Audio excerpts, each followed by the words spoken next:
When Akatosh slew Lorcan, he ripped his heart right out.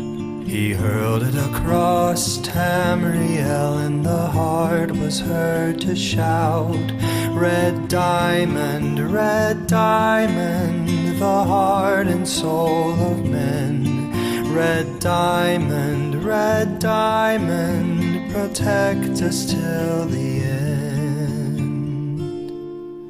The laughing heart sprayed blood afar, a gout on Seer it fell, and like a dart shot to its mark, down in an alien well. Magic effused the Lorcan blood to crystal red and strong. Then wild elves cut and polished it down to Chimel at a ball. Red diamond, the heart and soul of men. Red diamond, protect us till the end. When elves lost Nirn to men, Akatosh gave the stone to Saint Alesh in token of her right to sit the throne. Red diamond, the heart and soul of men. Red diamond, protect us till the end. Red diamond, protect us till the end. Welcome and well met. Come warm yourself by the fire and let us regale you with mighty tales, tales of adventure, tales of heroism, tales of Tamriel. I am your host, Aggelos, and I'm the one sneaking around stealing from guards because it's risky and I like it.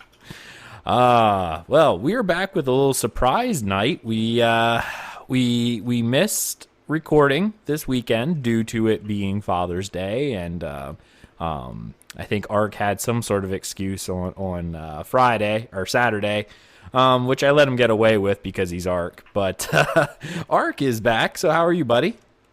I'm doing great. And yeah, a friend of mine had a birthday, and his wife just called me and summoned me practically. We are all very old friends, so I kind of ended up having to go, even though I was feeling lazy about it. Hey, it's all good, man. It's all good. Yeah. So yeah, we're back. We are back in Tamriel again. And yeah, so we got some stuff we got to go over. We got to go over our in-game adventures that we've had, a little bit of news, and I'm pretty sure I promised people something. What was it that I promised them? 36 Lessons of Vivec Season 2? Yeah, that might have been it. Or Sermon 2. Lessons of the Lamp. Yeah. The living lamp. The living lamp. From now on, I'm calling Vivec a lamp. It looks like it. Yeah, so I have Sermon 2 ready to go. So we will talk about it. It's interesting. It's not as fun as some of the first one, and it's definitely not as fun as some of the later sermons, which we will obviously get to. But I think you'll enjoy it nonetheless. So before we get into any news, we got to know about what we've been doing in the realms of Nirn. There we go. Arkhaniir, what have you been doing? Well, I finally started to reestablish in North American megaserver. Oh. So that's one thing. I'm starting to get back into it. Is there a reason why you're getting back? I mean, I'm glad of this. Don't get me wrong. I'm just curious, really. You are not glad. You are probably jealous, because the better tank is returning to Wings of Fate. Oh, you respect the Sexplar. People will realize how bad your Sexplar is. No. See, Vivec himself is a Sexplar, especially if you've read some of his sermons. Yeah, so Vivec is a lamp. He is the most amazing Sexplar in existence. He's the master Sexplar, and yeah. Oh, I just ticked off a guard. Run. So anyway, as you were saying, yeah. Jokes aside, since I've kind of graduated. I didn't get my diploma yet, but I did. Like No, I did. I think I did because I passed everything. Okay. So I don't have any time constraints anymore for the time being. So that means I can play on any server I want without any problem. I can be awake whenever I want, and so that's why I'm returning to North American megaserver. Well, I'll still continue playing on Europe too, since the low ping is really fun, especially in PvP. So I'll stay there. Anyway, so first thing I did, obviously, when I was reestablishing in NA, was obviously the inventory management, because that's the first thing you do after coming to a server or a game after a while. And guess what I deconstructed first? My reactive set. The whole thing? Now, gladly and thankfully, I had 3 pieces of jewelry, but 2 pieces of armor just went down the drain. Like, I logged in. I opened went to a blacksmithing station, and those 2 were the first things I deconstructed. You didn't use the lock? No, I never used the lock. I just go on with it. You may want to think about using that going forward. Might save you some issues in the future. Yeah. All right. So after that, finally, after a very long time, I was able to join the Trials Night event of Wings of Fate, which we ran Mao Florkage and Itherian Archive. Mm-hmm. And as the best tank in the entire game, I forgot everything, apparently. Like, I didn't know what to do. Like, I was missing towns, I was missing everything. Well, see, here's the thing. If you're playing a Sexplar, you're just so amazing, you don't even really need to worry about much of anything. You're just that good. So, I don't have a comeback to that at this point. But yeah, apparently I quite forgot everything while trying to, focusing on PvP. Right. That was upsetting. Well, I was gonna say PvP and PvE are played very differently. What you'll do in one, you're not gonna do in another. They're just completely different in that regard. So yeah. Yeah. So that's why I also got a PvE set together in European side, so I could continue practicing PvE. The problem is, I decided to go with Black Rose set, which I was already using on North American side, and add the Warrior Poet set to it, because it gives a lot of health and armor and spell resistance, which is good. It's not a proc set, which is always good in PvE, I believe, because I don't want to depend on that. Proc chance. Yep, you got it. The problem is, the shield is ugly. Like, it's small. Even Vivec couldn't hide behind it. Like, what's it going to protect? My arm? Well, maybe. I don't know. I need transmog. We need transmog. It's too bad. We really do. That is something that. Wow, I just got a pair of Dreamer shoes and Impenetrable out of a Thieves Cache. Wow, that's pretty awesome. That's nice. Just did it here on the video. So if you're watching on the video, you just got to see me loot a purple pair of Impenetrable boots from the Dreamer set, and apparently it doesn't. According to my master merchant here, it sells about 4K, so not tons, but it's not bad for something I just randomly picked up. Like, that's like a free 4K right there. I'm not gonna complain. But yeah. Also, Zakir in chat actually said, I'm just seeing this, but careful, Ark, I might have to come back to the game. So I wish you would. I miss tanking with you. I miss being the second tank when you were in the trials. That was fun. That was always fun. I miss if you do, too. Yeah. So if you do, I'm happy with not being the best tank. Well, you weren't anyway because my Sexplar exists, so it's fine. I understand. In what delusions are you living in? The best ones, all right? There's no way a two-hander I'm letting a two-hander be a better tank than actually a sword and board tanking, which is what tanking is supposed to be. Shields are for cowards. That's all it is. Shield, you are the shield when you are tanking, and you need another shield because you don't want to get hit in the face. If you die, you can protect your squishies.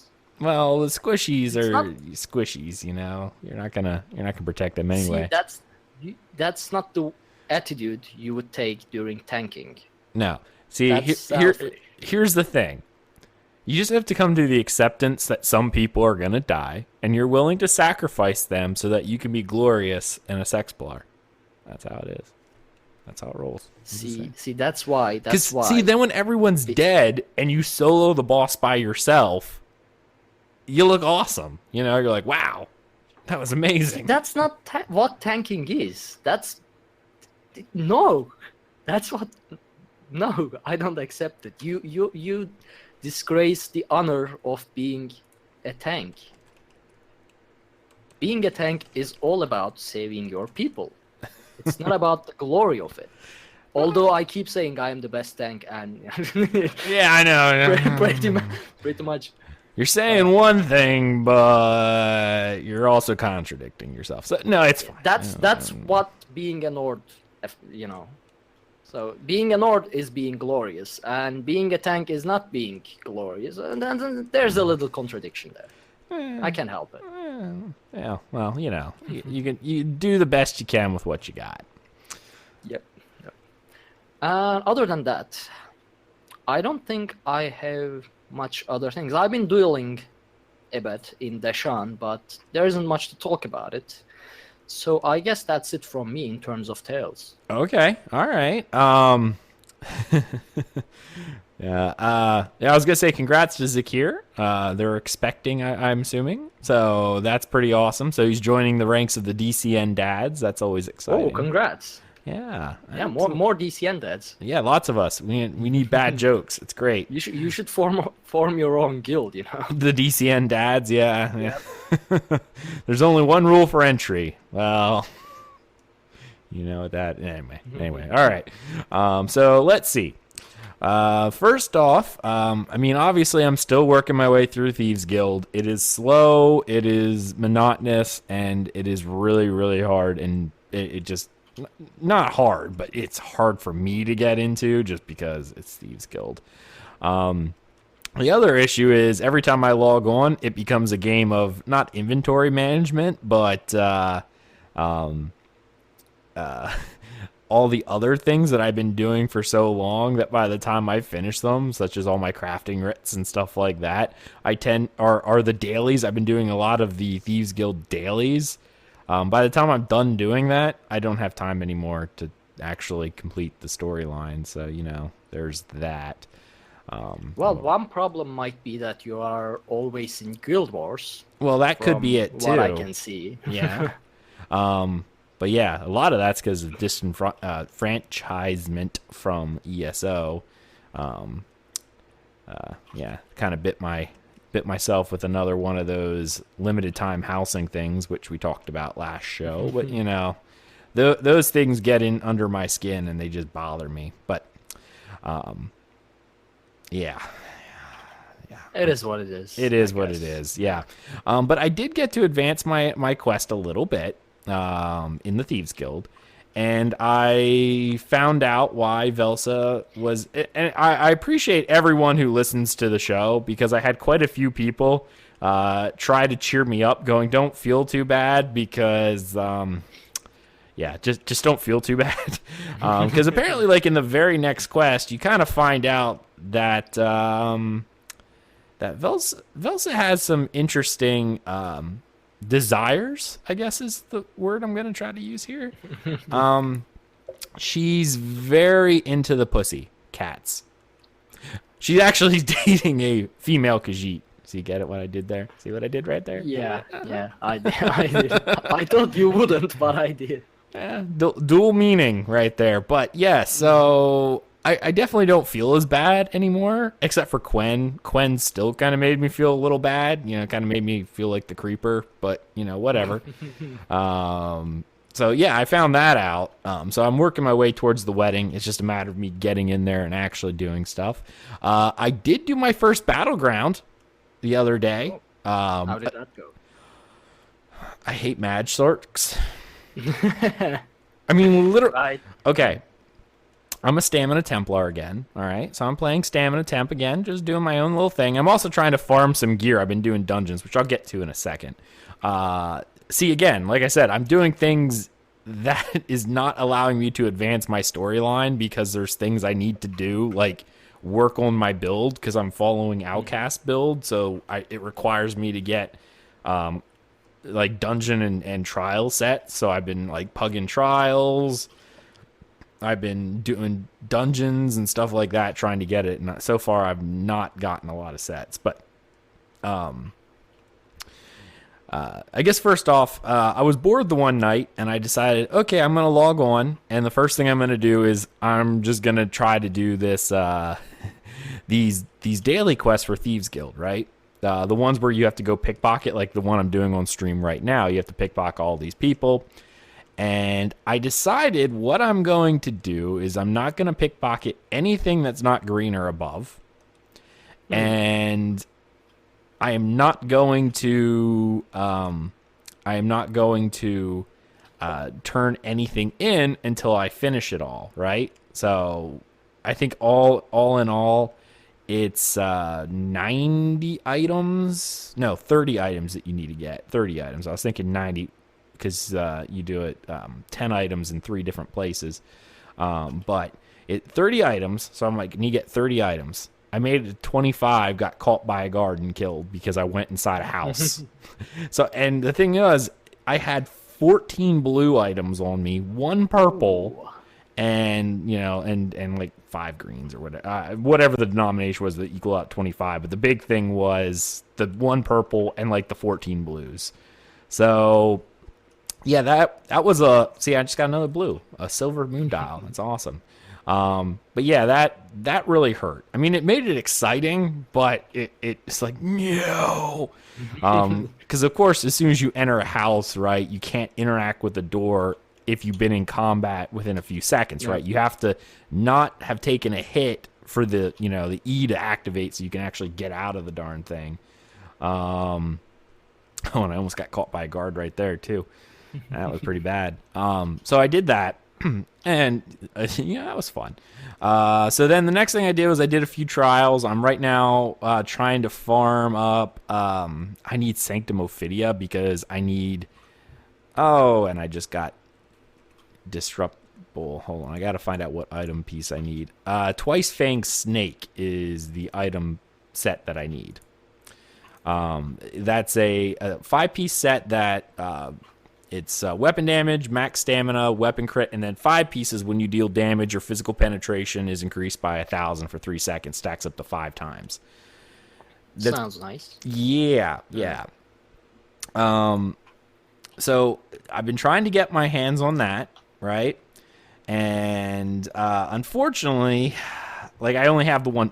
I got the 1 gold piece so far. 1 gold piece, which is a ring, which is pretty awesome. I mean, clemency. Yeah, leave me alone, guard. Clemency saved me from that. I've completely lost. So I got the 1 gold ring, but I haven't got anything else so far. Anything at all. I ran with one of the other guilds I was with, and they were doing veteran trials, so that's how I got the ring, the gold ring. And it's only because someone else didn't want it, and they handed it off. I got crap the entire time. My RNG has not been very great lately. So I did that, got the 1 ring. I'm pretty happy about that. And I've been running dungeons, specifically one of the most annoying dungeons, I think, in existence of the world. And that's is it Storm Tempest Isle or something like that? It's the one with the pirates. Go wait. I think Tempest Island, yeah. Tempest I might be wrong. Like, after a while, do you fight the hags or something like that? Yes, like, yes. Then, yeah, it should be Tempest Island. Yep, Tempest Island is what I have to run because the other set that I need for this is Bone Pirate, and the main reason why is it's max stamina, stamina recovery, max stamina, and then When you have a drink buff active, your max stamina is increased by about 2,000. It might be a little higher if it was legendary, and stamina recovery by 145. So there's that new purple recipe that counts as both a food and a drink. So it's like max health, max stamina, and then Stam recovery. And stam recovery. Thank you. Yeah. What is it? Cameroonian something or another. Anyway. I don't know. Yeah, it counts as both food and drink, so it helps with your stamina regeneration, which is very important this patch, because you know how it is with any kind of resource regeneration. Obviously, I play Nord, so it's a little rougher than maybe if I were playing like a Red Guard, for instance, because they just have really good stam recovery with that racial passive. But unfortunately, I don't have it, so it is what it is. I've gotten 4 pieces so far out of the 5 that I need, but none of them are good traits. Like, they're all like, I'm holding the pieces and I'm just like, okay, I got them, and then I'll just replace them with divines whenever I get divines. But I've run that thing probably 15 times already, and I've gotten this garbage. is the life of normal people with normal RNGs. Welcome to the club. I know. I ticked off Elder Scrolls Online, apparently, because I'm cheating on her with other games, and now she's like, you're not getting any loot. And apparently she doesn't understand how this works. If she wants me to stay, like what World of Warcraft does, like whenever I log in, they throw rare mounts and stuff at me. Like, that's how Warcraft makes me stay after, like, coming back, making me go, oh, wow, I keep getting all this free stuff. If you're going to keep giving me crap, I'm not going to stick around, because I'm like, well, great, I'm sticking around for this. She doesn't seem to understand how this works. I mean, it works for everyone else, so it should work for you too. No. See, I'm used to getting the free stuff, right? Like, you want me to stick around in your game, I subbed to WoW for a month, okay? Like, and I run, like, the first raid I do, and it drops, like, Ashes of Alar, and then I'm subbed for, like, the next 9 months. Like, that's how you keep me. You just keep throwing free stuff at me, these rewards. And then I stay. If you're going to be stingy, I'm going to be angry, and I'm not going to want to stick around. And it's going to make it hard for me to log into you, like right now. So, here we are. So I did that. Been working my way through that because, I'm trying to do these quest lines too, but it kind of annoys me that my set, with all the changes that have happened in Morrowind, my old setup just didn't work. I mean, it did okay, but it wasn't as good as it was.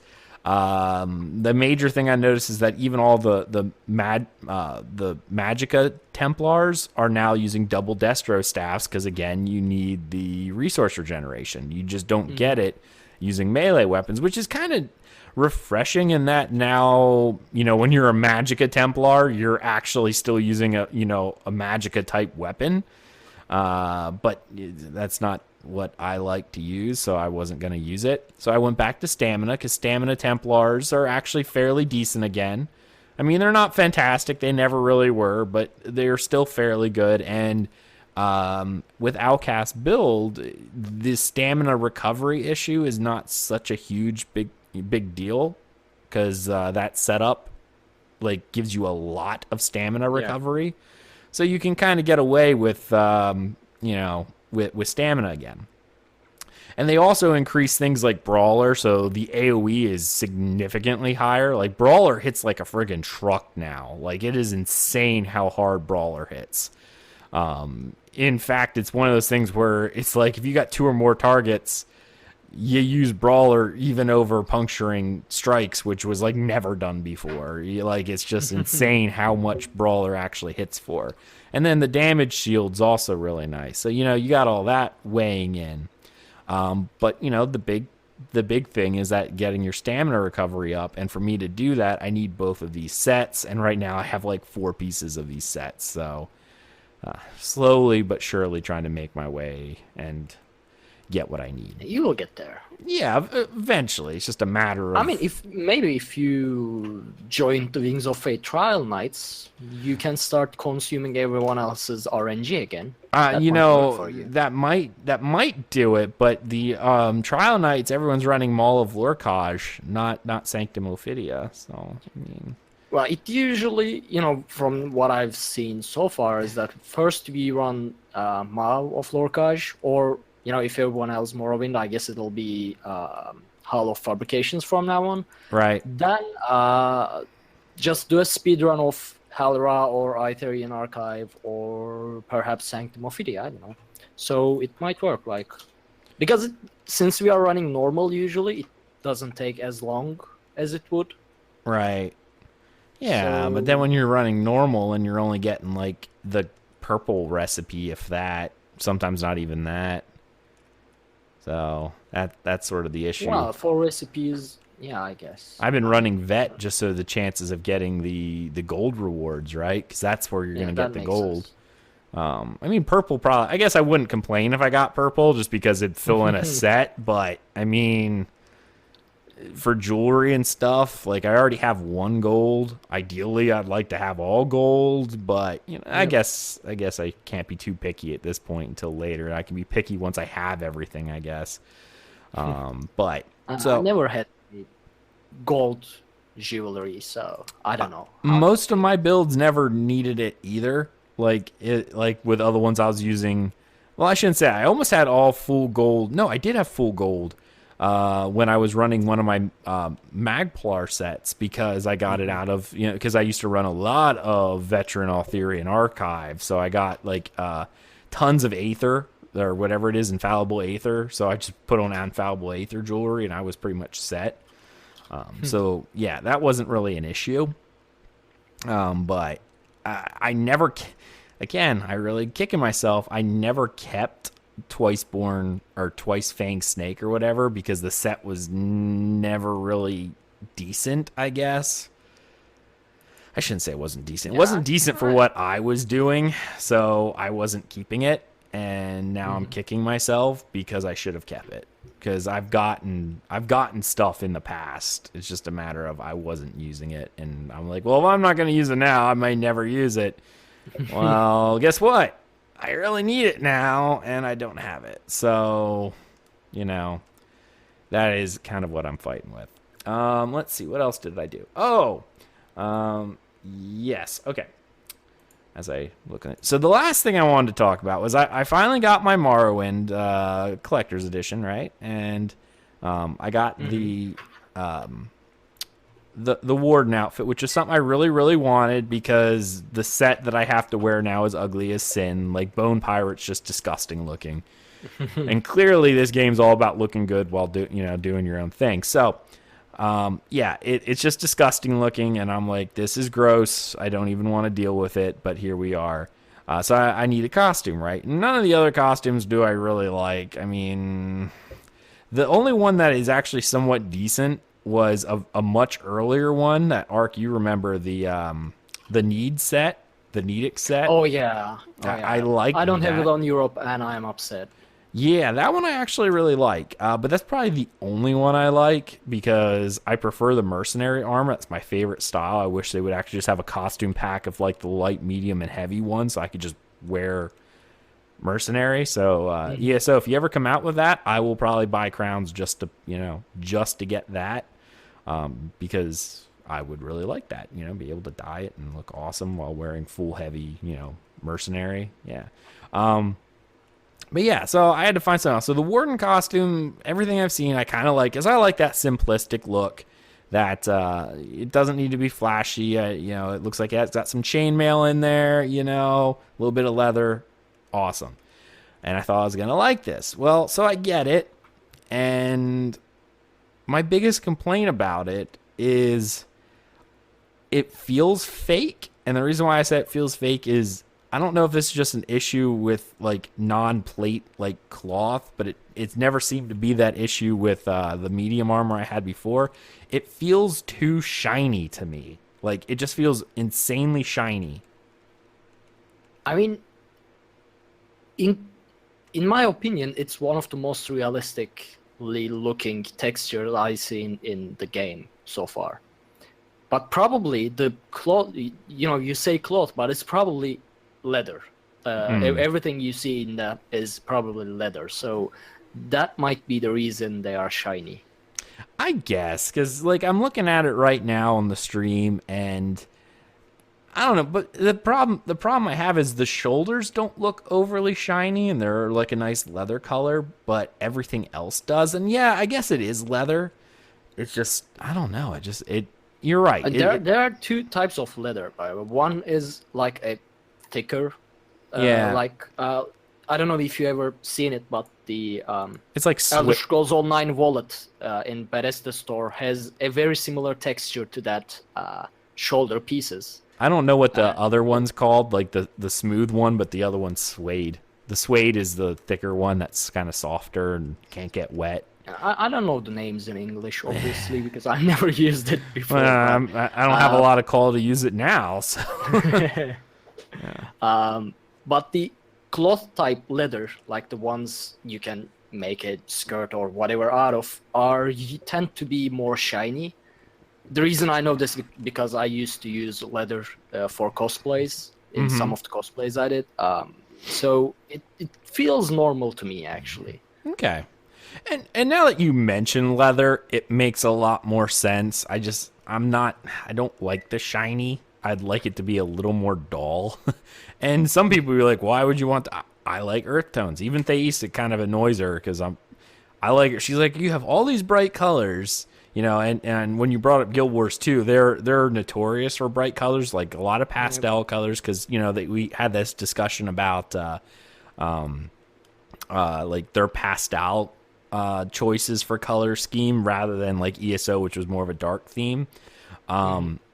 And even in that game, it's like, she's like, oh, I'm going to be in bright blues and greens and pinks. And I'm like, let's see, we got earth tone brown. We've got subdued green. And like, those are colors that I'm picking because I'm just like, I prefer the more earth tones and subdued colors. I'm not flashy. So I guess the shininess of the costume kind of makes me go, Oh, and I mean, it probably wouldn't look bad like the shine if it was black leather, but of course I made it like a blue, like a dark blue, I think it's Indorel blue, and it's a little too shiny, but I think black makes me look a little too dark for a Templar, so I'm just torn, I'm torn. Yeah, I'm just looking at the default one, so I don't know how it looks when colored.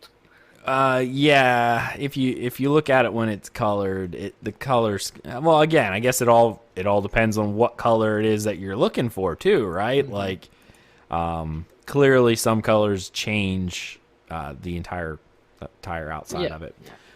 But yeah, so I'm rocking that costume even though I'm not real happy with it. And I got a few questions from people in the guild and from other places going, so trying to push my lore buttons, right? Going, so Ag, how do you feel about the Dwemer spider mount? Honestly, the Dwemer spider mount is the most lore friendly mount they've added to this game in months. Because of all their other random crap that they've added from the crown crates and that crap, that's more lore breaking than the Dwemer mount, because if you look at it, if you remember our the only living Dwemer still in existence, he kind of had a mechanical spider thing he was riding around. Now again, he also had corpus, so his body's literally falling apart. It's like the Elder Scrolls form of leprosy. But even with this corpus disease or whatever it is that he had, he still had this mechanical spider mount. So technically there's already, a precedent of this type of mount in the game. Maybe not in the sheer quantity that we're seeing now, but I guess that's the issue when you're playing an MMO, right? But the Dwemer mount is actually probably the most lore-friendly mount they've added in this game in a very long time. So I know some people were messaging me going, oh, are you freaking out because, the mounts here and it's not lore friendly? I'm like, no, sir, you are wrong. It actually is more lore friendly than the majority of mounts. So, I just got a Kuta rune. That's exciting. So yeah, that's kind of been my entire gameplay. A lot of dungeon running, tons of dungeon running. a few battlegrounds. Oh, and did I talk about the battlegrounds? I sort of did in the fact that I hate mage You sorks. started talking about it, but then it was just I hate mech sorks, and it was it. Well, that was pretty much my entire extent. Like, I'm pretty soured off of it. First off, it took me 45 minutes to get into a match, right? 45 minutes to get into a match. And I'm not unaccustomed to wait times. Whatever. Mostly PvP ones aren't normally that bad, especially for a system that I thought they would have. Anyway, so after I get in, my team, which happened to be the green team, whatever they are, pit demons or whatever they're called, had 2 people in it. Mm-hmm. Me and one other. The other teams had 4 and 4. So yeah, that happens. yeah, so we're already at a disadvantage. So it's like, whatever. I was the only Templar in the group. I was also the only one that wasn't a Magsork in the group. So there were 9 other Magsorks in this group. 9. So when the one guy who was with me saw that, you know, we were outnumbered, you know, by 2 extra people in their teams, essentially, he just went AFK. He did not leave the starting area and just sat there, which I really can't blame him. I mean, why would you? It's already a losing fight at that point, and he's like, well, it's a waste of time. So he just sat there. So I hopped down there, and I'm figuring, what the heck? I mean, it's already, you know, 4 on 4 on 1, so I'm like, all right, that's fine. So I hopped down there, and I'm messing around, and I got a few kills, but only if they were engaged with someone else. Because if they weren't engaged with someone else, they just bold escaped away and then mage wrath me to death. That's all they did. Yep. And I mean, I had charges and stuff, so I would charge and they'd build away, and then, you know, mage, that they would just spam, and I'd charge again. Mage, you know, whatever the case may be. And it's just like, wow, really? Yeah, and when you get close, they just shield spam and dark exchange spam, and they just don't die anyway. Oh, yeah. Well, I got really close multiple times because, like I said, I can shield spam too with Brawler. Mm-hmm. I got most of them down into like the execution range before dying, but it was annoying because it was just a nonstop. That's all they did, and it wasn't just like one person. It was everyone. That was like the only viable tactic that people were using, period.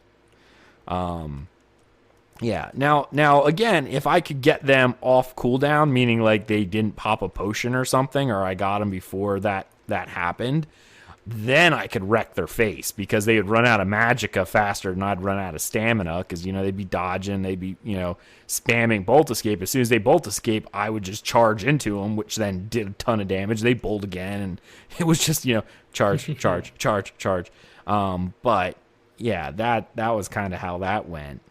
But actually, a Magicka Sork I battled and lost gave me the advice of using poisons that reduce Magicka recovery or drain Magicka recovery. I don't know which one exists, but yeah, I was using. So that's an advice from a Max Sork to beat them. So I'll try that sometime. I had a cheap health and Magicka drain one. If I would have actually made it myself, it probably would have been a lot better. But it definitely wasn't terrible. But yeah, if you could drain them, yeah, that definitely helps. It definitely helps. Yep.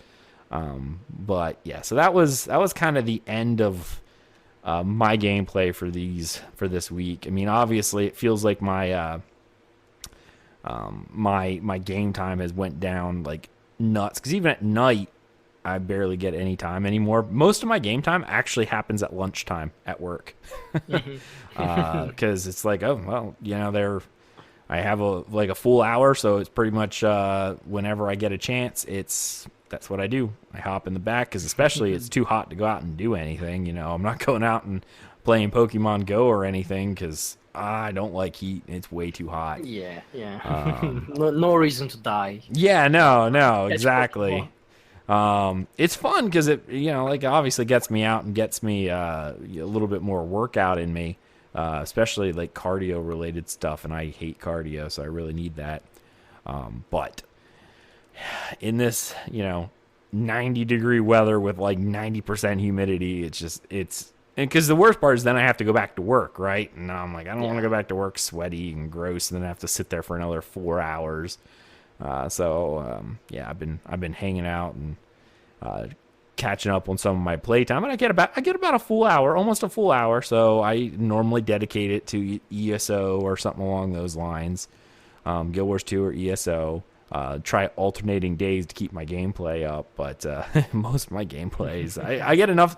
If my queue goes fast, I get a dungeon. Like I set an alarm on my phone. I have 2 alarms for lunch, so when I start lunch, I just pop into a queue, and I set an alarm. If I don't get an alarm, or if I don't get a queue in 30 minutes, I just stop because I'm not going to have enough time, and then I'll try to do the dungeon or whatever after that. But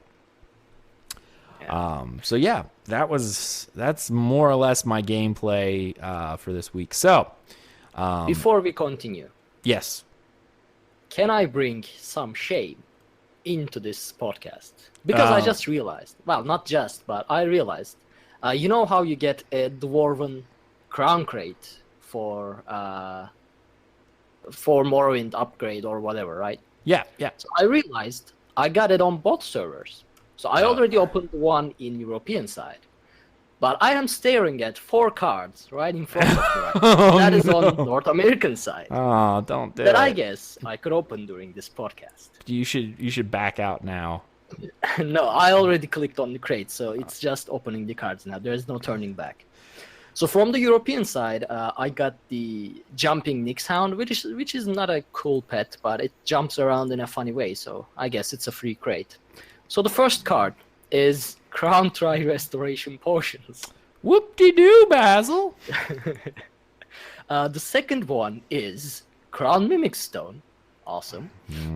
The third one is again Crown Mimic Stone. And the fourth one is Balfoy and Nixhound. The same thing I think I got in Europe. I don't know. It was a Nixhound, but I don't know if it's the same thing. It probably was. Yeah. So once again, they are useless. Shame. Where's my bell? I need to ring the shame bell. Hey, it was a free crate. There's no shame in opening a free crate.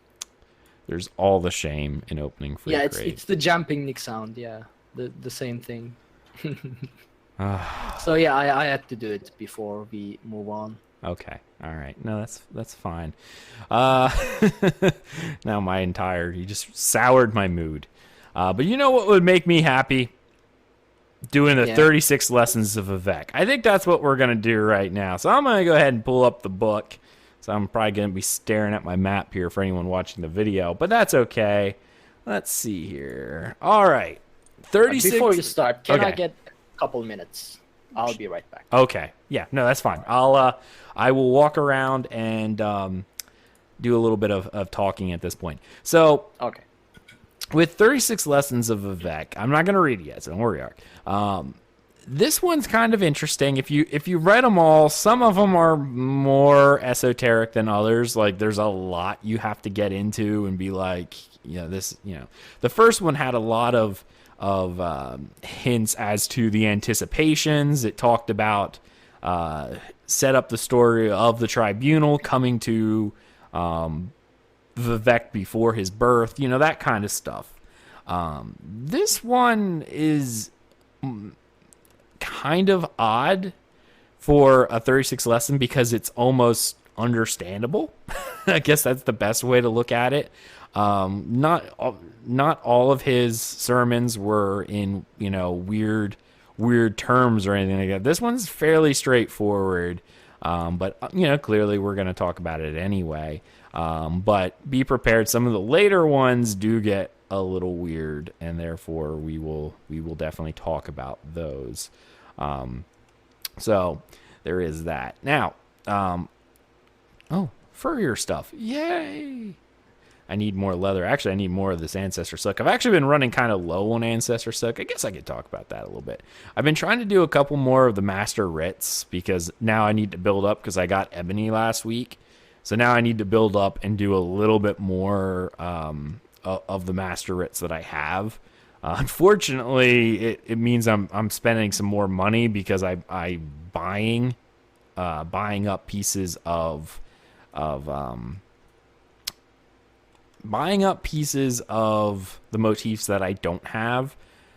Specifically, Akaviri has been bought a few times just because it's a mess. So yeah, there is that. I've probably spent close to $250,000 already on that kind of stuff. No, probably more than that, close to $500,000 on motif pages, just to try to finish up and get a few more of these pages. So I've been working on that. And I see, I actually also finished. Oh, hold on, gotta pull up my journal here. Let's see what other achievements I got. Master of Shadows, complete one heist for Thieves Guild without being detected. Now, you would think that wouldn't be overly hard, but oh, cool. But apparently that means also stepping on traps counts as being detected. I did not know this each time, and I'm sitting there going, "Wow, you step on traps and that counts." I was a little surprised because I wasn't expecting that because I'm like, well, there's no one around. It didn't set off alarms. Why should it matter? Well, apparently it does. So, all right. So Ark's back. I'm going to go ahead and start this. So 36 Lessons of Vivec, Sermon 2. Ooh, I need a drink first. A little scratchy. Kickstart. It's amazing. I really should actually include the image here. Maybe I'll put it in a link in the podcast description because it's an interesting image. And let me see if I can pull it up on the screen. Maybe I can. Yeah, I'm gonna pull this up on the stream if I can get this to actually do what I need it to do. Give me 1 second here. And the reason I wanted to bring this up is because this image webpage, there we go. It's neat. Oh, and it's not going to let me, is it? All right, hold on. Let me just save it, and then I'll pull it up on the stream. That'll work. I forgot that that OBS blacks out any web pages, which actually I guess is a good thing, to be honest, because I guess they don't want you to accidentally like tab out or whatever and have something on a web page or whatever the case be and whatever. So, all right. So I'm going to pull this up here. It's right here on the screen. It's off there to the side so you can see that. The image, it looks like an ink blot, but I think in the weirdest way it's meant to represent, well, there's a lot of things. We're going to go back to this image here in a little bit because there's a few things I really want to point out from this image. Please note that this will get a little graphic. So please, if you are, well, yeah, no, if you're a young kid, don't listen. If you've not had the birds and the bees talk, please don't listen. All right, parental advisory. Yeah, parental advisory. That is advice, right? Yeah, and a lot of that's going to happen with 36 lessons. So, yep. Just sit there and stare at the ink blot for me for a little bit. The Netchaman's wife, who carried the egg of Vivec within her, went looking for the lands of the Indorel. Along with the journey, many spirits came to see her and offered instructions for her son-daughter. The future glorious, invisible warrior poet of Vardenfell, Vivec. The first spirit threw his arms around her and hugged his knowledge in tight. The Netchaman's wife became soaked in the incalculable effort. The egg was delighted and did somersaults inside her, bowing to the 5 corners of the world and saying, "Thus whoever performs this holy act shall be proud and mighty among the rest." The second spirit was too aloof and acted above his station so that he was driven off by a headache spell. The third spirit, Hator, came down to the Nechaman's wife while she relaxed for a while under the emperor parasol. Her garments were made from implications of meaning, and the egg looked at them 3 times. The first time Vivec said, "Ha, it means nothing." After looking a second time, he said, there might be something there after all. Finally, giving At Hator's garments a sidelong glance, he said, "Amazing, the ability to infer significance in something devoid of detail." "There is a proverb," At Hator said, and then he left. The fourth spirit came with the fifth, for they were cousins. They could ghost touch and probe inside the egg to find its core. Some say Vivec at this point was shaped like a star with the penumbrum broken off. Others that it looked like a revival of vanished forms, or vanquished forms. No, vanished forms. "From my side of the family," the first cousin said, "I bring you a series of calamities that will bring about the end of the universe." "And from my side," said the second cousin, "I shall bring you all primordial marriages that must happen within them, each one." At this, the egg laughed. "I'm given too much to bear so young. I must have been born before." And then the sixth spirit appeared, the black handsman Fala, who taught the Velothi at the beginning of days all the arts of sex and murder.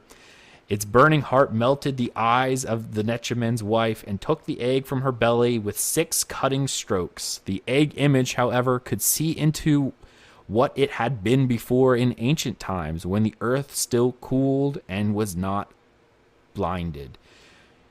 It joined with the Daedroth and took its former secrets, leaving a few behind to keep the web of the world from disentangling. Then the black handsman Fala put the egg back into the Nechaman's wife and blew on her with magic breath until the hole closed up. But the Daedroth did not give her back her eyes, saying, "God hath 3 keys, of birth, of machines, and the words between. Within this sermon, the wise may find 1/2 of these keys." The ending words, Salvi. Okay, so that was sermon 2. What on earth Vivec was smoking while writing this? Like, it's a mixture of skooma and some niche something. I don't know. It's beyond me. Right. All right, so let's talk about this one a little bit. This one, it might seem a little crazy, and it kind of is in a way. But one of the things that I first noticed, and the reason why I wanted to show this image, and it's here on the screen. If you look at it closely, as I throw my Khajiit off because she won't leave me alone. There she goes. Oh, I'm trying to spray her, but she ran. All right, so the Nechaman who carried the egg of Vivec within her went looking for the lands of the Indorel. Along the way, many spirits came to her and offered instructions to her son-daughter, the future glorious invisible warrior poet of Vardenfell, Vivec. So the first image we see looks like an ink blot that's supposed to represent, in a very abstract form, the Nechaman's wife herself. Now, a couple things you want to kind of look at here when you're staring at this. I'm going to kind of blow it up here on screen a little bit. Clearly, the first thing I want to take notice of, and I don't know if actually as I'm pulling this up here, I probably can't quite see it because you can't see my mouse cursor. But if you look to the center, you're going to see a somewhat oval-ish shape. All right, this oval-ish shape clearly represents the egg of Vivec inside the Nechaman's wife. But you're also going to see a couple of recurring themes that you see a lot within the sermon of Vivec. And clearly, I mean, even this one mentions it with the Black Handman Fala teaching that, as we go down here, the sixth spirit. And then the sixth spirit appeared, the Black Handsman Fala, who taught the Velothi at the beginning of days all the arts of sex and murder. So clearly we're looking at it in kind of a midnight, telly kind of way. You can also see from the shape of the egg as it travels down, you're going to see, I'm trying to think of the best way of describing this. Clearly, when you see the two black lines going up to the center of the egg and also those two little somewhat arrow shapes or triangle shapes down at the bottom, those don't necessarily represent the egg as much as the female reproductive organs, the vagina, and all of that area. So that's what you're seeing down along the bottom to represent female. Now, herein lies another motif that I've seen brought up a couple times. If you see at the image of the egg, up near the top, you see that one line straight through the egg. There's your phallic symbol as well, showing the duality of both male and female that is Vivec. Again, you're going to see a lot of this in the sermons. There's a lot of like hidden sexual themes throughout all of this. So that's kind of what I want to show off this image here. Kind of weird already, huh? The spirits coming forward, and I've heard some interesting theories on this particular sermon. For the first paragraph, again, the first spirit threw his arms around her and hugged his knowledge in tight. The Netchman's wife became soaked in the incalculable effort.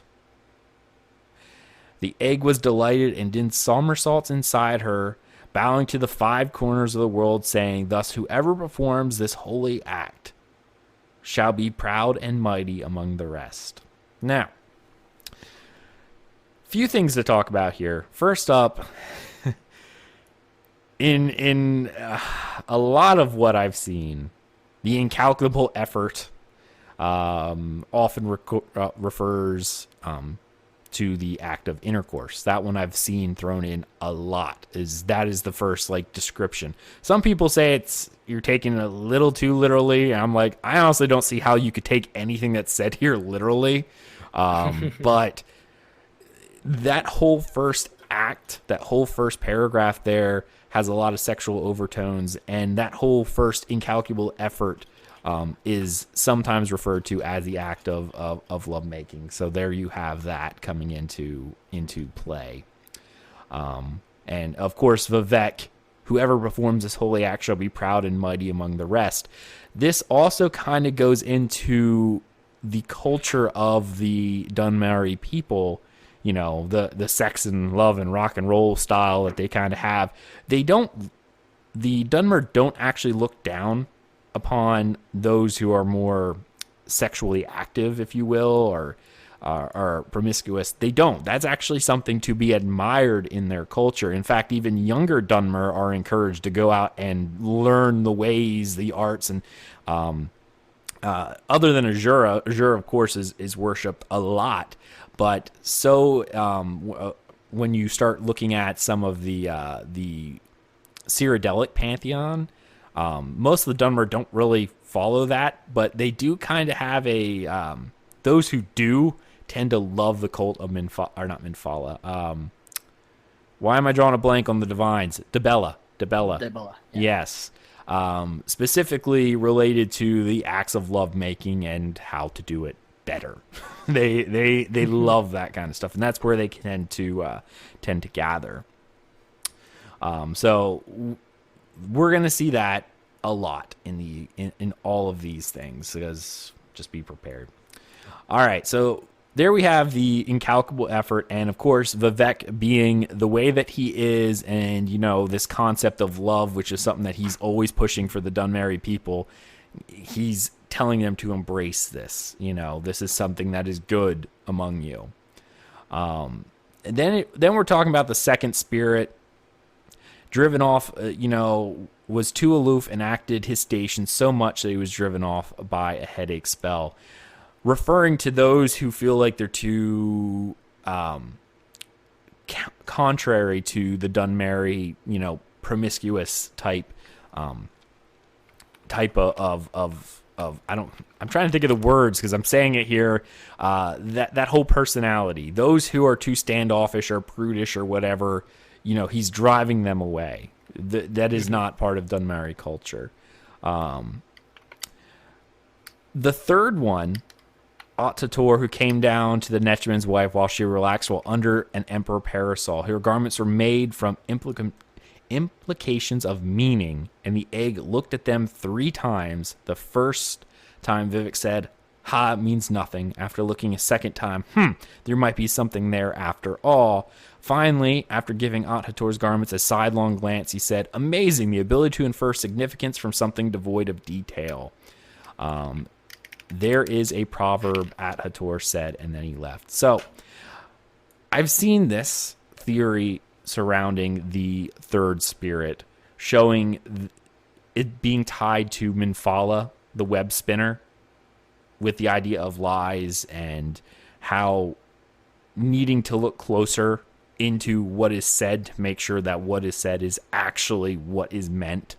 And that's more or less what he's saying. Like he looked at something and it passed his eye going, oh yeah, there's nothing, it seems normal. But after giving more and more look, the ability to infer significance in something devoid of detail, meaning that there, even though it may not appear as something, and this could apply in everyday life, there's obviously more than what meets the eye.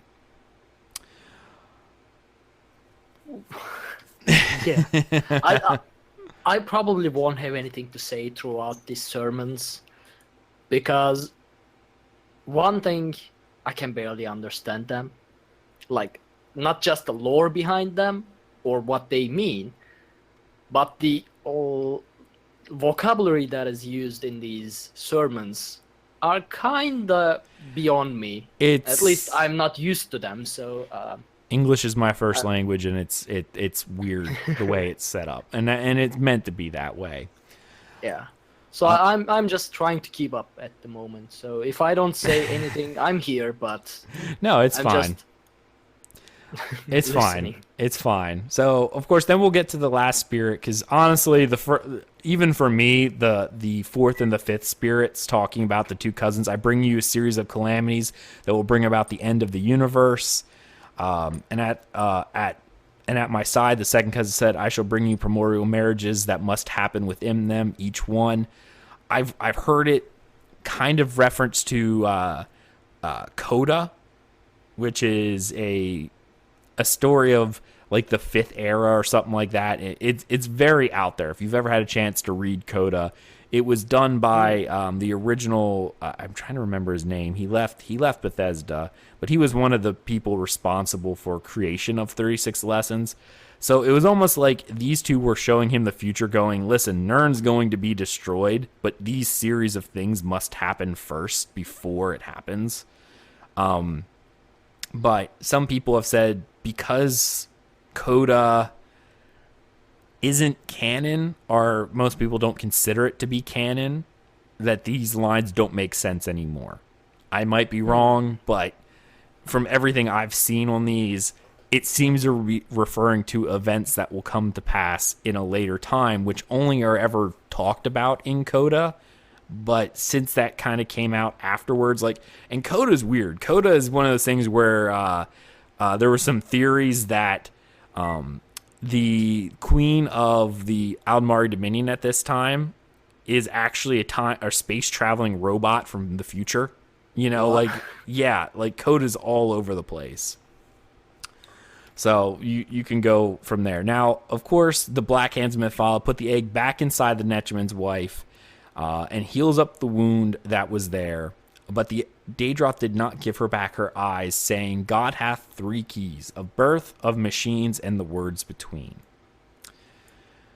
God hath three keys, of birth and machines, and the words in between. Again, we're seeing the significance of the tribunal. Of birth being Almalexia, Mother Morrowind, of machines, Sotha Sil, and of the words between, which is Vivec.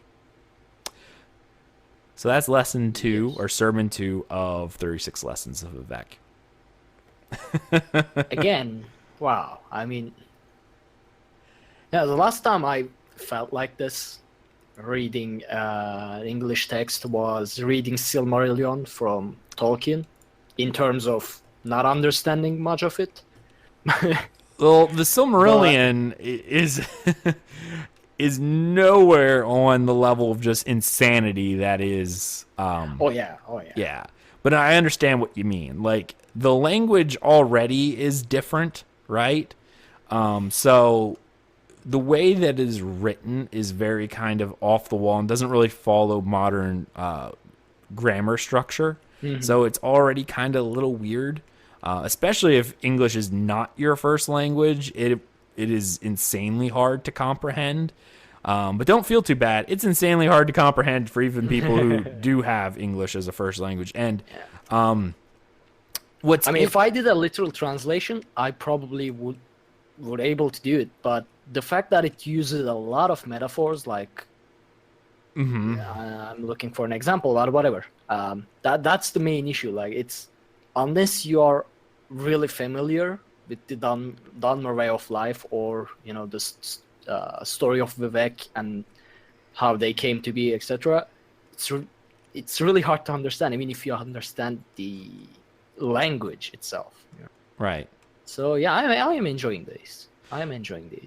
Yeah. And I do want to thank some of the community who actually sent me messages as to where I could find the book, so that way I had it. So thank you so much. The next episode we'll do season 3, and not season 3, sermon 3. And we'll continue with the 36 lessons all the way through. Again, some weeks will be a little less exciting. I mean, we're not always going to have vagina ink blots, but, what? That's what it is. It's a very crude representation of the Netchman's wife and the egg inside. So, yep. And you can never get away with Vivec without a whole bunch of phallic references as well, because he is the hermaphrodite. I mean, especially later on, I'm excited to talk about it when he starts referencing his spear a lot.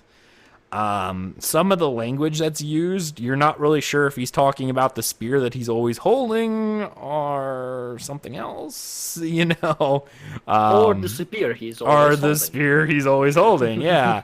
So we'll definitely be excited to talk about that. But yeah, it is interesting in that way, because there is a lot of innuendo in some of the later ones as well. So we'll have to give that a listen. So that kind of ends our gameplay as well as the sermon for today. So we got some game news to cover.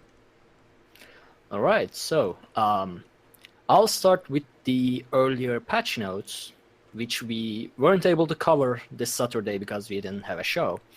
It's the patch notes to 3.0.7, and I'll just read I guess it's introduction. That works. Mention one thing that I found important. The Elder Scrolls Online version 3.0.7 continues to fix issues in Battlegrounds. Continues to fix, so they're not fixed yet. Yeah. And with the queuing system. Also included are a few combat-related adjustments and fixes for the Dragon Knight, Nightblade, and Mage's Guild skills. And we fixed the localization issue where there were some English text in French game client. The size of this patch is approximately 227 megabytes. It's funny. In terms of... I was say it's funny that that's happening with localization, because I remember doing, I forget what dungeon it was. It was the one in Shadowfen before the Hist ones came out, the Imperial Prison one. And all of the voiceovers for the Nereids was in German. And I'm sitting there at first, when I first heard it, I'm like, wow, did they go ahead? Because the captions were in English. But I'm sitting there going, oh my goodness, did they make up a language for the Nereids? And then as I'm listening to it, I'm like, wait, that sounds really familiar. And as I'm listening, I'm like, oh, it's German. But it took me a little while at first, because when I first heard it, I'm sitting there going in my head, wow, did they make up a language for the Nereids? That's kind of neat, but it turned out that they just messed up the localization, and that the voiceovers for the German client were in the English version. So that was funny. And that could be fun, actually, having some creatures in a different language. Right. Anyway, so one bullet point is fixed an issue where you wouldn't be able to join a battleground under certain circumstances and would get stuck in the queue. Note, please make sure you leave Cyrodiil before queuing for a battleground to ensure you don't become stuck in the queue. This is a temporary issue and will be fixed in a future patch. Now, it does say it's fixed, and this is the patch. This is the patch from the last week, and I didn't do battlegrounds since last week, so I can't confirm whether if it's fixed or not. I've never had issues getting into a battleground, but I've not been in Cyrodiil, so I can't confirm like one way or the other with that. You know what I mean? Because, yeah, when I was in there, there was no. I had no problems getting in. I had problems getting in with a full team, but that's probably something completely different. So It also says that fixed an issue where you would occasionally receive a message stating that someone declined a group invitation and get stuck in a queuing loop. Again, it says fixed. Like last week, in the previous show, it said made improvements. Now it says fixed. So I hope so. I've seen that error message, and I've not been stuck in a queue. But those are often times that I get sent into a battleground, and it's me and one other person. Mm-hmm. So you're not getting stuck in the queue, but you're not getting a full team. So a change to Obsidian Shield from Dragon Knight. Mm-hmm. Earth and Heart abilities reduce the strength of the damage shield you apply to allies to 10% of your max health, down from 15%, but increase the damage shield you apply to yourself by 200%. So I don't know why, but I feel like we covered this last week, or I read them for the show notes. I can't tell. I don't remember them, but I'm sure. I probably read them beforehand, though. That's why I remember them. Right. Yeah, you probably read them and were like, oh, when you add them to the notes or whatever. Could be. Yeah. And a couple changes to the Equilibrium spell from Mage's Wield skill line. This ability and its morph's health to Magicka trade value is now determined by your character level instead of scaling with your max health. This ability and its morphs now reduce all of your healing done and damage shields you create by 50% for 4 seconds instead of preventing you from healing yourself. So that's 2 changes I've seen to classes that I wanted to mention. There are other stuff in the patch notes like fixes and stuff like that. So you could go ahead and read them in patch 3.0.7. Okay. So that was the patch from last week, and we also have today's patch, which is 3.0.8, or yesterday's, I don't know, this week's patch. Yes. And it's rather at the same length. I'll just read the introduction as well. Yep, that'll work. This patch continues to address queuing issues affecting battlegrounds, though we are still working on the issue where you are continually receiving a message that someone has declined the ready check. This patch also has several fixes for Warden abilities, House of Fabrication, and more. So basically, the queuing system on Battlegrounds is not fixed, in contrary to the previous patch notes. Right. So that's it. Those were the patch notes. Sort of figured it wasn't fixed, but Yeah. I mean, I've gotten better, I guess, but it is what it is. So, the exciting, well, at least newsworthy part of the news section is that they announced the Horns of the Reach and Clockwork City DLCs, which are next on the line for Elder Scrolls Online. Mm-hmm.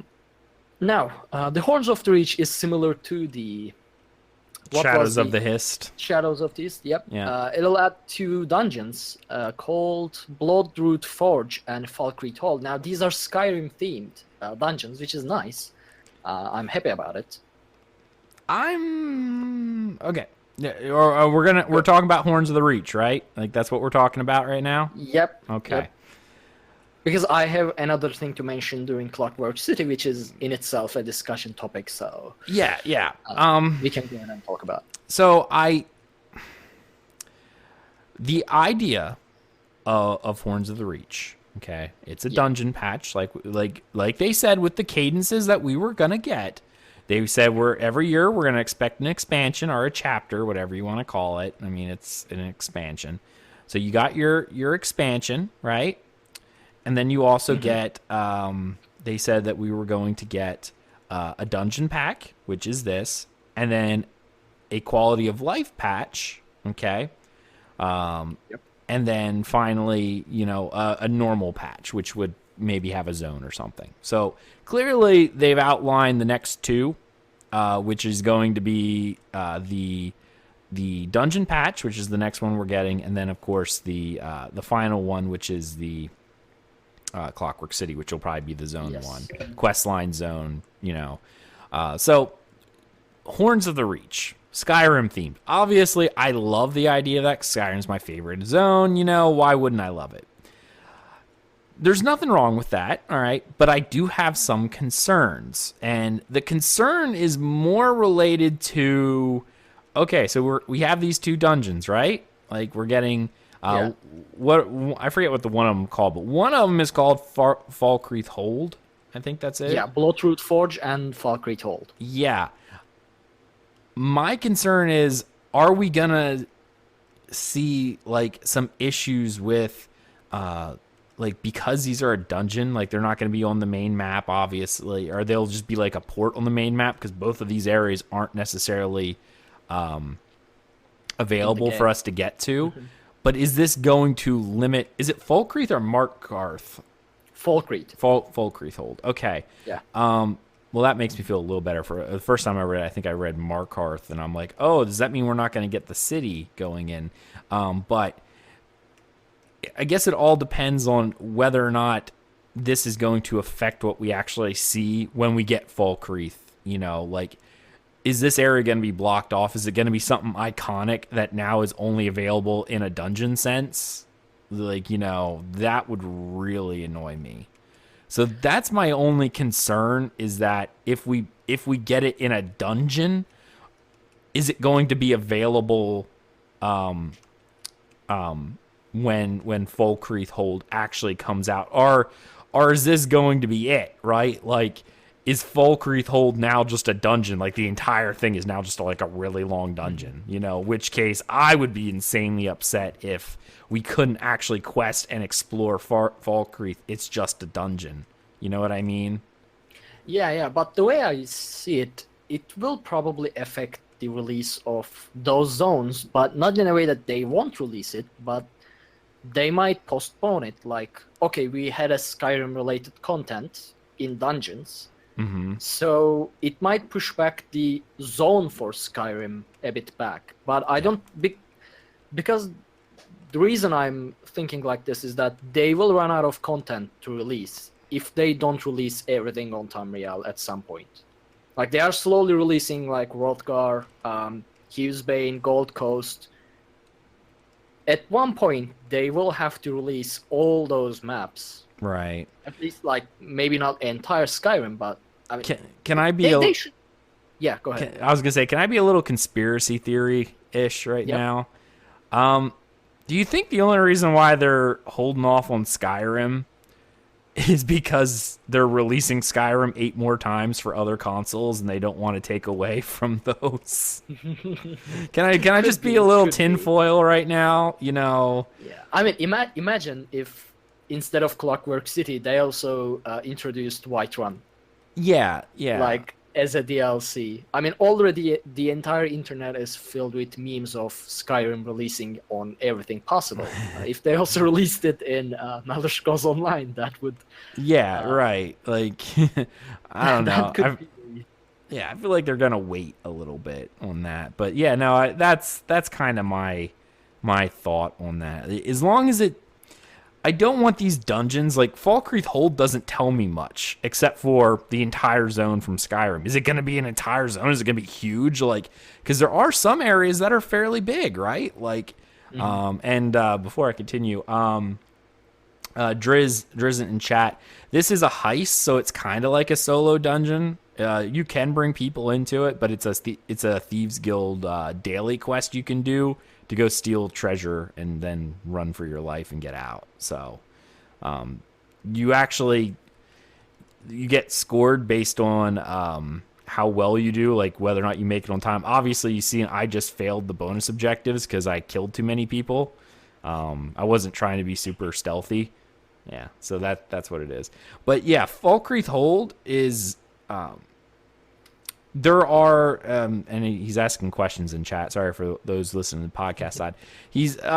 There are multiple missions. So yes, they can be different layout each day. I've done this one No, I've never done this one before. But yeah, there are different heists to do every day. There's, I guess, 5 or 6 different heists you can do. So yeah, they are essentially different every day. But the idea is to not be caught, get everything, and get out in the time limit, and try not to kill everyone. You don't have to. You can still finish it. You just don't get the bonus reward if you do it like the way I'm doing it right now. But I just want to get it done, so I don't really care. But yeah, so that Falkreath Hold, because there are some really big dungeons, right? Like the one that I've been spamming nonstop, the Tempest Isle, that takes up an entire island, you know, on the map. If you look at it, it's an entire island. Like, it's a big outdoor dungeon, right? Yep. Is that what Falkreath Hold's going to be? Like, is the dungeon just the entire zone and you're just, you know, doing the entire zone? I hope not. Yeah, that's... Because I'm not a dungeon person as much as I'd like to, you know, just walk around the zone without getting interrupted and enjoy the whatever. And Falkreath you know was one of my favorite zones because it's that thick pine forest. Yeah. I would love just to walk around and gather. Like, you know, that would be wonderful. But if it's a dungeon, you can't do that, and that would really annoy me. So that's my concern. It could be off base, but we don't know. And the fact it's Falkreath Hold, well, all we really know is that Falkreath Hold was also the name of the entire, you know, subsection in Skyrim. So if they're being lazy in that regard and going, okay, you know, here you go, you're getting Falkreath Hold as a dungeon, so we don't have to put quest in it, I would be very upset. It's a valid concern. Yeah, and again, it's only... Let's hope not. Yeah, it's only going off the fact that we don't know anything else other than the fact that its name is identical to the name of the hold. You know, so, I mean, hey, could be wrong. I hope I'm wrong. Please tell me I'm wrong. And it's just, you know, a small section. But if not, I would be upset. I got turned around. I guess we'll see. Yep. So when the Horns of Reach launches some additional information, the base game will also get a major free update like in every DLC. This update will include a new Battlegrounds map, Arcane University, and the new Battlegrounds rule set, Chaos Ball, in addition to new homes, furnishing, cosmetics, crown crates, and holiday events. This update will be available to all ESO players, though only Morrowind owners will have access to the Battlegrounds content, even if they don't pick up Horns of Reach. Right. And So I that like was that. the Horns of Reach. Yeah. I'm glad they made that distinction too, because I knew there was going to be somebody going, wait a minute, you know, you said this is a free base upgrade. Why can't I just play the 2 Battlegrounds dungeons? They were supposed to be part of this, right? Yeah, no. That is not going to be the case. Battlegrounds are still within it. So I guess, yeah, the next one, that was Q3, which is, I guess, August or July-ish or whatever timeline, you know, end of summer. And then there'll be the fall one as well, which is the one that we're going to talk about now.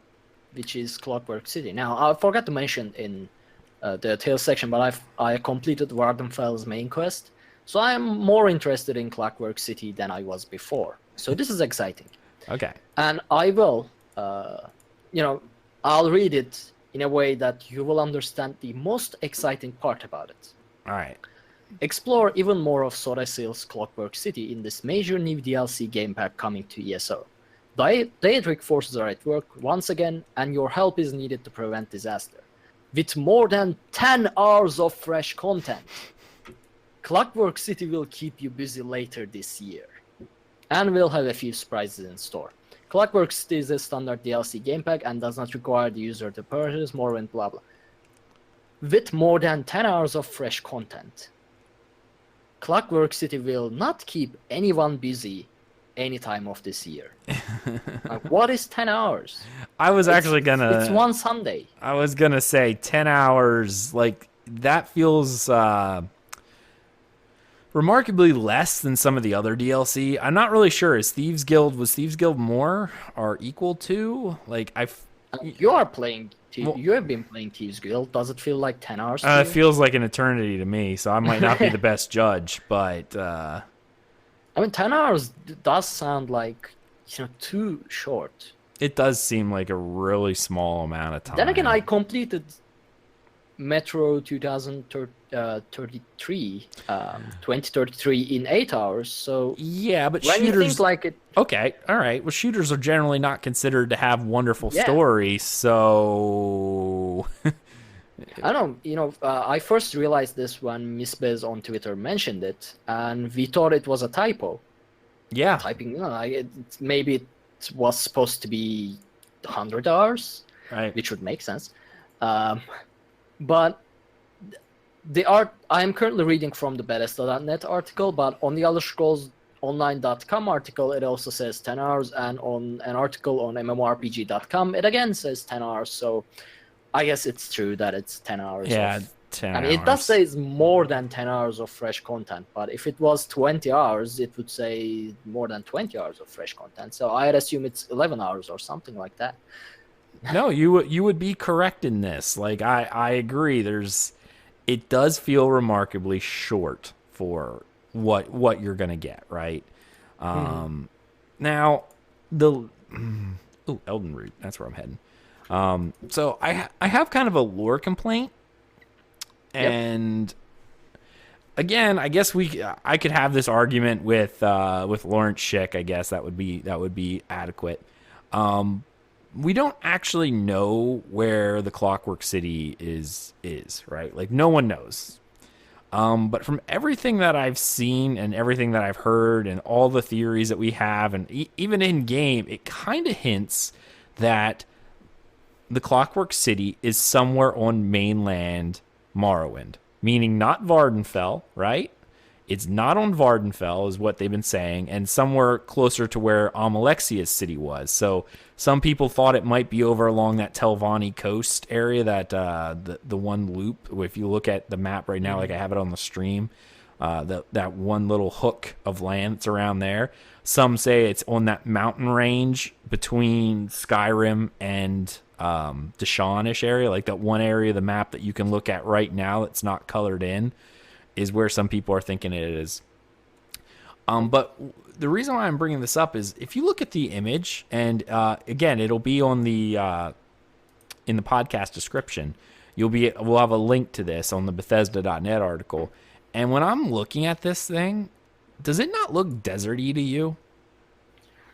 It doesn't seem to fit the landscape of Morrowind, period, unless you were looking at somewhere in maybe the Ashlands, and even the color, because it's more sandy, kind of makes me feel like this is somewhere related to like the Dwemer that were in the Arkhaniir Desert, in those areas. What was the name of their clan? I can't remember the name of the clan of the Dwemer, but it feels deserty. But then I'm looking at it and I'm like, well, I'm thinking to myself, okay, maybe it's just all the machines that killed the land around it. But if you look at, there are trees. Those trees look like swamp trees, don't they? Kinda. But I'll just say this. I know you haven't started playing the Vardenfell questline. Yeah. So I do have some ideas and information about this, but it will be spoilers from the Vardenfell main questline. So I'm holding back on those. All right, I encourage you to play Vardenfell. That's fine. Even had I played it, we probably would have not said it, just because, for people who haven't.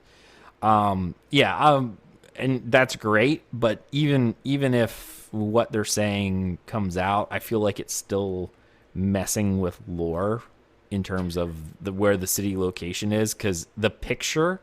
Again, it could just be the picture, but from what I'm thinking closer to Arkhaniir Desert-ish, or like desert-y area, not mainland Morrowind, which is where we've already been. Like, possibly Stone Falls, but Stone Falls had a very gray palette from all the volcano ash. Yeah. That picture is specifically yellow desert sand. Yeah, it does look like more Arkhaniir. Yeah. Then again, I mean, I'm not familiar with Clockwork City lore any more than it was mentioned in the Morrowind expansion. So I'm not sure. Like, if you asked me earlier, I would just say, it's Sora Seal. It's one of the tribunal. It's more should be in Morrowind. Yeah, I mean, you have But some. now I don't know. Like, if it was something like that, you probably wouldn't have this But I'm pretty sure they've said like it's not stuff. part of mainland Morrowind, like because even if everything not part of mainland Morrowind, part of Vardenfell because that was Vivec's island, right? That's Vivec's island, and it's pretty much said that he's the one who's on Vardenfell. Everyone else is on mainland Morrowind. So yeah, I just feel like if this turns out to be somewhere, oh, it's somewhere in Vardenfell, I'll be like, well, then that's just not right with the lore, right? Like the lore is completely wrong at this point. They're I messing don't with think it. they would do it like that, though. I Like, think they because, would. I mean, it's no. Here's the thing: there are times Elder Scrolls Online kinda, pushes the lore, but this is like they don't have to do it on this instance. In this instance, No, because you don't. first, if it's in Vardenfell, then you people would need Morrowind upgrade to access this. But this is a DLC, so people without Morrowind expansion should still be able to access this. So Well, you got a point. they probably wouldn't put it in Vardenfell in that regard. Well, they could also just make it a place on the map like what you see with Imperial City, the Imperial City dungeons. Even though those require the DLC to, well, I mean, they will obviously require the DLC, but I mean, those dungeons are just a dungeon icon on the map on some place that's not accessible. But I don't know. Well, no, it would have to be an entire zone. This isn't a dungeon, it's an entire zone. Clockwork City is an entire zone because, depending on, it's not an instance dungeon. There's 10 hours of content. Yeah, you see what I did there. Yeah, 10 hours worth of content on this. That's quest content, I'm assuming. So I don't foresee them actually having it, just being an instance, right? So Yeah. there is that to consider.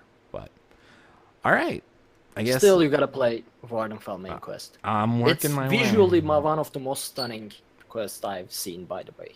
It's just too great. I want to share screenshots, but I just can't share them because you haven't played it. So I think I'm probably going to start Vardenfell right after I'm done with Thieves. Well, see, I really can't do that because I'm pretty sure that, Why? or I haven't done Orsinium yet. who cares? Leave the orcs to Yeah, themselves. but apparently there's hints on that one, so it's going to feel awkward if there's hints on that one about, what happens. I didn't complete Orsinium. I didn't feel awkward. So And Mirnet in chat. Your choice. I mean, I know. Mirnet in chat actually makes a good point because ESO has messed up on the lore already because they wanted to make it so it was familiar for everybody. So Vardenfell, for instance, or not Vardenfell, Cyrodiil was supposed to be a jungle in the second era, but I it's kind of not. remember watching a YouTube video about Talos and how he, when Talos became the emperor, well, more like Tiber Septim became the emperor, the Cyrodiil wasn't all jungly or foresty or whatever, but when he acquired, what was it, the god power, Chim, Kime, whatever you want. Kime, he actually made Mm-hmm. Cyrodiil into a jungle or something like that. He So made it from a jungle or into the fertile pastland. Like, it's been said that's how he did it. But the way that it was described in the books was, it was just a literal translation error. And they meant to say, Cyrodiil was like a jungle and that there was all these politics, like the welcome to the jungle, like that kind of junk. Like, and it's just like, they just totally crapped on the lore. I mean, that's what it was. That Cyrodiil was a jungle, like what we saw with Elden Root and things like that. It was a tropical jungle, but when Tiber Septim, Halti Earlybeard, whatever you want to call him at this point, because he didn't become Talos until later, he he changed it to a land that would be more suitable for his people. That was what he specifically did. And they were trying to take away from that because they're like, well, if we made it a jungle, no one would recognize it. We want it to be recognizable to, you know, to what people played in Oblivion. You know, like that's what we want. And yeah, there's also the performance issue, as well as if you made the whole thing into a thick jungle, then open world PvP might get hindered because people would keep just running, zigzagging between trees and stuff like that. That might be a problem as well. Yeah, I mean, possibly, but in all honesty, I still think it was just the fact that they're like, no, we want you know, people to feel like they're playing Oblivion, right? Like that's marketing. That's an obvious choice to make. Right. Yeah, that's like how many people would know that Cyrodiil was a jungle in Second Era, in comparison to how many people would feel, hey, this is Oblivion. Yeah. No, I agree. That's honestly probably why they did it, was because, you know, they wanted people to feel like it was Oblivion, kicking that nostalgia. They didn't really care about the lore. I mean, clearly they didn't care about the lore. So yeah. Yeah, I guess that's kind of it for that, right? Yep, that's it for the news. We have emails, though. We do have emails. If you forget. No, we do have emails. So let me. Are you going to read them, or do you want me to read them? Oh, I'll go ahead and read them. I'm to a point now where I can kind of sit myself down and read these emails and things like that. So we're gonna go ahead and do that right now. So let me go ahead and pull up my emails. There it is. Cool. All right, so first up we have two 5-star reviews from iTunes from Lost Kenobi. Good podcast produced by people who love playing the game and the Elder Scrolls universe. Thank you so much for that. I mean, it's well, I mean, I love the Elder Scrolls universe now more than anyway. That's for other reasons, but yes, thank you so much, Lost Kenobi. That's awesome. Voodoo Taga, 5 stars. Just rediscover this podcast after a long hiatus. Loving the current format and the random delves into lore discussion. Well, I hope that was true for tonight. Definitely have to hop over to the website and put in a request for a specific lore topic. But in the meantime, really enjoying the topics and discussion. Keep up the excellent work. So definitely thank you right there. Finally, we have an email from Pylon. Just a note on timed offers. Hey guys, just listened to episode 144 and your rant about time purchases, and I wanted to include some insight onto why these things happen from someone who worked in games before. If you want to release a big ticket items in the game, you almost always have to make them time limited or you cannibalize all other sales. Say you release a house that everyone wants and they don't set a time limit. Now you give people a chance to save up. On paper, that sounds nice, but you know what people who are saving for something don't do? They don't buy things. So if you release this and then they want to release any other smaller content, you're going to see a noticeable drop in sales in a smaller ticket items because people feel they need to save for the big items. There's way more to it than that, and it's just and that is really just a high level problem. But it just wanted to let you know it's not just a way to force scarcity. Let me know if you have any other questions or want to go further on this. Cheers. So thank you, Pylon, for that. I mean, you definitely hit on something that that we did not hit on. Yeah, I actually didn't think of it from that perspective. Yeah. I mean, from a business perspective, he's right. No, he is 100% right. That is the best way to, get money, so to speak, right? And I'm not arguing for the merits of whether or not that time-limited stuff don't sell. I'm sure they do. That's why they keep doing them. Yep. Because people look at them and they feel the need to jump in and buy it. But that need is what I'm arguing about, that predatory type need of, yeah, you're right. You would cannibalize all smaller sales. That is very true. I 100% agree. But then also making it time limited, the people who didn't have the crown saved up now go, oh, now I can't save up from subscription time to get it, because by the time I get it, it'll be gone. So now I have to run and do an additional purchase on top of already subscribing, if that's what you're doing. And that's what they're counting on, right? The people having to do that. So, Yeah. thank you so much for the email. I really do appreciate it. And of course, if anyone wants to send us an email, head over to dungeoncrawlernetwork.com. You can select contact us, and you can do the drop down list, select Tales of Tamriel, send us a message. We'd love to read it. And Pylon, thank you so much for your email. It's I really do appreciate it. It's good. It was a good email and great insight. Definitely great insight. Something we did not cover, and it should have been covered. But I still stand by my statement that regardless, it's still predatory, and yeah, I don't like it. So, all right, Ark, anything else that you'd like to say before we end this episode of Tales of Tamriel? If anyone from Elder Scrolls Online ZeniMax Online is listening to this, please bring back the Grey Yokudan charger to the Crown store. I want it on European side, but I don't have it. I want to buy it. It might Just be in bring the it Crown back. crates at some point.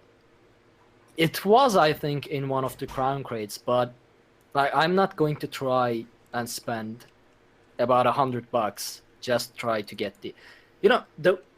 If I were to try and get the Yokudan charger from the Crown crates, I'd probably get all the Apex mounts and stuff like that, but not the Yokudan charger. That's my RNG. Like I would definitely get my money's worth just because I was trying to get the cheaper item. Just because you're getting the cheaper item. That's funny. Yeah. And I don't even like the Apex mounts. I want the I like Yokudan charger is the best mount in the game. It's simple, yet it's beautiful. It's awesome. I want agree. that. I tend to like the more the simple mounts as well. So and armor, everything like that. I hear you on that. So I get where you're coming from. Yeah. So yeah, that's my final thought. Okay. All right. Thank you. And of course, you can find Arkhaniir over Arkhaniir. Yeah. You go ahead. Yeah. Do your. Okay. Yeah. Right. You can find me on twitter.com/Arkhaniir. I have a YouTube and Twitch channel that I barely use. Those are youtube.com/Arkhaniir TV or twitch.com/Arkhaniir.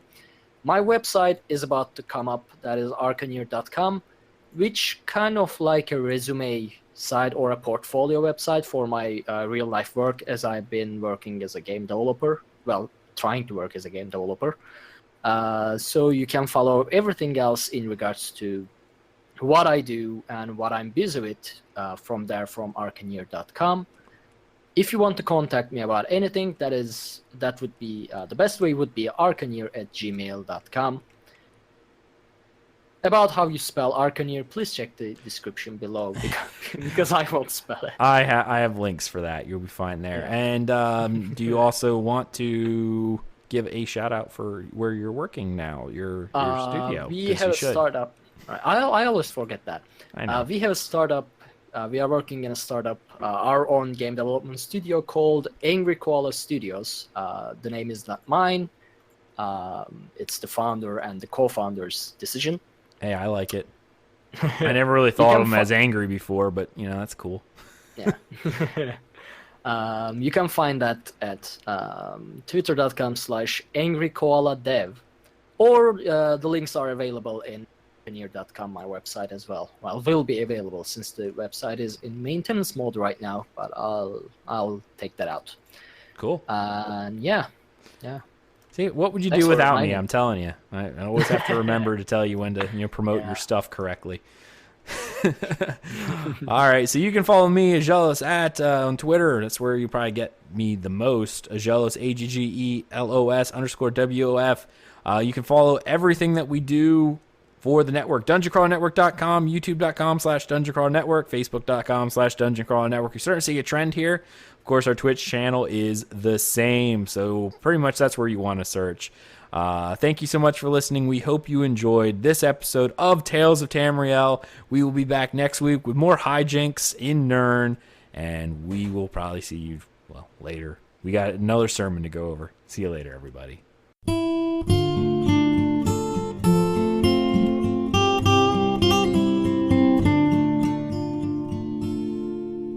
When Akatosh slew Lorcan, he ripped his heart right out. He hurled it across Tamriel, and the heart was heard to shout, red diamond, the heart and soul of men. Red diamond, protect us till the end. The laughing heart sprayed blood afar, a gout on Seer it fell, and like a dart shot to its mark down in an alien well. Magic effused the Lorcan blood to crystal red and strong. Then wild elves cut and polished it down to chimel at a ball. Red diamond, the heart and soul of men. Red diamond,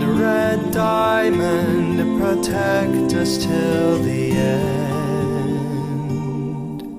When elves lost Nirn to men, Akatosh gave the stone to Saint Alesh in token of her right to sit the throne. Red diamond, the heart and soul of men. Red diamond, protect us till the end. Red diamond, protect us till the end.